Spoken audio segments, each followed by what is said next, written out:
Halo bosku semuanya, Assalamualaikum warahmatullahi wabarakatuh. Dan jumpa lagi sama kami tim Karisma Kencana. Dan kali ini yang kita bahas adalah sebuah laptop Core i3 yang banyak dicari sama orang-orang karena harganya terjangkau. Terus juga yang kita bahas ini bro, dia punya benefit yang tidak dimiliki sama kompetitor. Salah satunya dia sudah pakai Intel Core i3 Gen 13, RAM-nya bisa di-upgrade, layar panel IPS, keyboard backlight, dan juga punya sistem security berupa fingerprint yang terletak di bagian touchpad sini. Ini tampilannya asli bro, keren sekali dengan harga cuma di bawah angka 7 jutaan aja.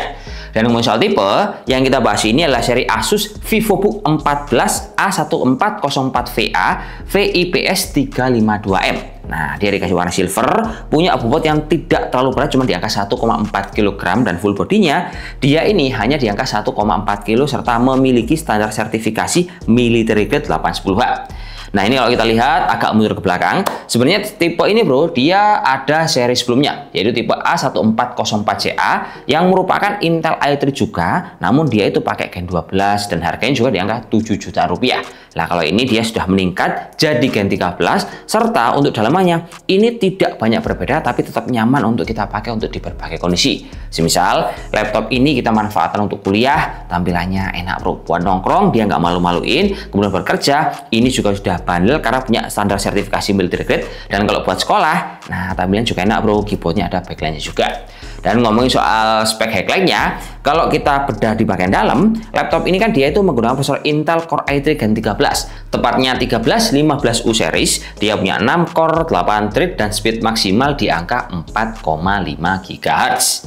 Lalu untuk RAM-nya, laptop ini sudah dibekali sama 8GB 4 dan RAM-nya ini tersolder. Tapi kalau mau upgrade ini masih enak bro, karena masih disediakan satu buah slot kosong. Terus kalau untuk penyimpanannya, laptop ini sudah dikasih standar bro ya, kapasitas 512GB, jenisnya M.2 Gen 4 dengan speed yang lumayan kencang di atas 3400 MB/s, serta dilengkapi oleh Windows 11 plus Office 2021.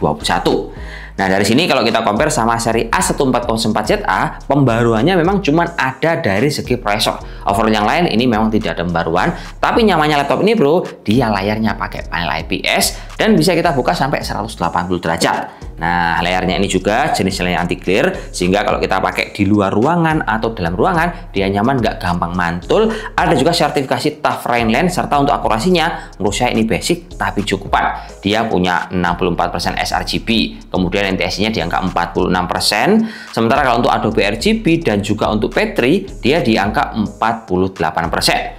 Lanjut lagi kalau kita ngomong soal kebutuhan produktif, nah laptop ini juga istimewa bro, kameranya bening, punya privacy shutter, menggunakan resolusi standar di angka 720p 30fps, serta pengalaman ngetiknya, nah istimewa bro. Asus ini dia punya Asus ErgoSense keyboard yang membuat bahu kita itu nggak gampang capek. Terus untuk keyboard ini sendiri dia sudah punya backlight yang bisa membantu pas kalian ngetik di area yang minim cahaya. Kemudian kalau kita lihat, dia itu punya keycap yang ada cekungannya. Nah, cekungannya itu 0,2 mm yang saya rasain ngetik, dia mirip seperti kalau saya ngetik di bagian laptop punyanya si MacBook. Nah, rasanya feel-nya mirip seperti itu.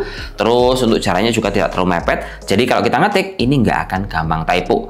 Kemudian kalau pengalaman yang lain yang saya rasain di laptop ini bro, touchpad-nya nyaman sekali, dia responsif, posisi pas di tengah-tengah, punya fingerprint murah, serta di sisi kiri kanan laptop ini juga sudah dibekali sama colokan I/O port yang cukup lengkap. Dia punya Type-C full fungsi, dia punya colokan untuk jack 3.5, ada juga colokan USB, sama laptop ini bro, dia punya colokan charger yang bulat seperti ini dengan tegangan sebesar 45 watt. Dan anyway, kalau kita ngomongin soal chargernya bro ya, laptop ini baterainya juga termasuk awet. Dia sebenarnya kalau kita bongkar, baterainya itu cuma dikasih sebesar 42 Wh. Tapi pas kita panjer, dia lumayan awet, bisa bertahan di angka 4-5 jam, tentunya dengan konfigurasi best power efficiency. Nah, ini akan bisa menjaga kekuatan kalian pas ingin pakai laptop tanpa banyak dicas sama sekali. Terus laptop ini pas kita pakai juga, pas kita geber untuk suhu tertingginya, dia itu mentok-mentok cuma di angka 46-47 derajat Celcius. Dan di bagian dalam, untuk laptop ini dia mengandalkan single fan, kemudian single exhaust, dan pembuangannya terletak di bagian kiri atas layar sini. Jadinya kalau kita pakai mouse di bagian kanan, ini nyaman, tidak akan terganggu oleh pembuangan exhaust yang ada di bagian sini.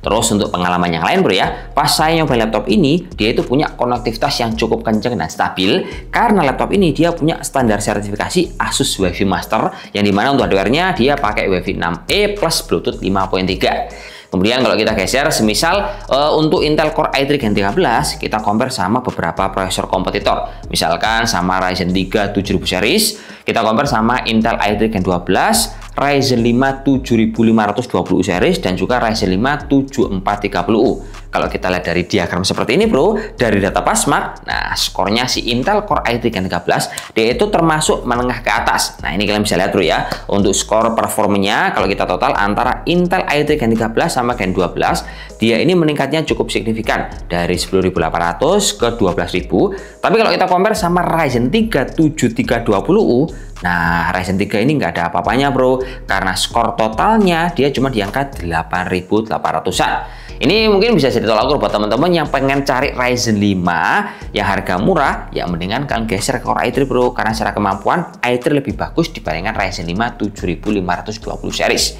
Terus misalnya ini kita compare sama merek yang lain dari merek Lenovo, HP, dan juga yang lain. Asus ini dia punya benefit tampilan bagus, garansi panjang, dan juga purna jual paling tinggi dibandingkan kompetitornya.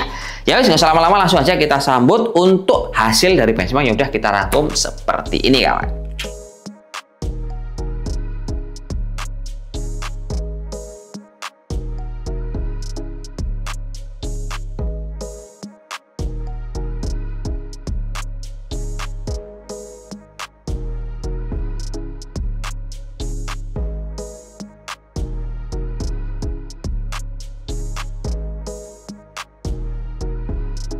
Nah, jadi kesimpulan gambarnya sih gini bro ya. Menurut saya memang si Asus VivoBook A1404VA, dia bukan salah satu laptop 7 jutaan paling murah dengan spek tertinggi. Sebab ini kalau kita compare sama merek yang lain yang mungkin nggak apple to apple bro ya, kita ngomong soal produk lokal. Contohnya dia ada Advan Work Plus, dia ada mungkin pendatang baru si Tecno Megabook, ada juga punyanya Axio yang pakai Ryzen 7 di harga seperti ini. Nah itu memang punya spek lebih tinggi, tapi tidak bisa apple to apple karena beda garansi, beda purna jual, dan juga beda tingkat kenyamanan. Ini yang saya rasakan. Nah semisal kalian mau compare di harga 7 jutaan, mungkin kompetitornya rata-rata ya seperti kayak punya Lenovo, terus si Acer, kemudian MSI, dan juga HP. Nah mereka itu bro masih menggunakan prosesor Intel Core i3 Gen 12, bukannya yang terbaru seperti punyanya Asus.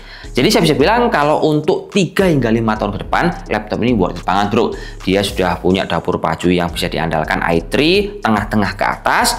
Untuk opsi upgrade juga nyaman dan bisa di-upgrade. Panel layar IPS, sistem security terjamin karena punya fingerprint, dan juga untuk dipakai nongkrong, tampilannya mewah kayak gini bro. Ini nggak kayak laptop 7 jutaan, tapi seperti kayak laptop di atas harga 10 jutaan, karena Asus kalau bikin produk selalu tampilannya terlihat mewah.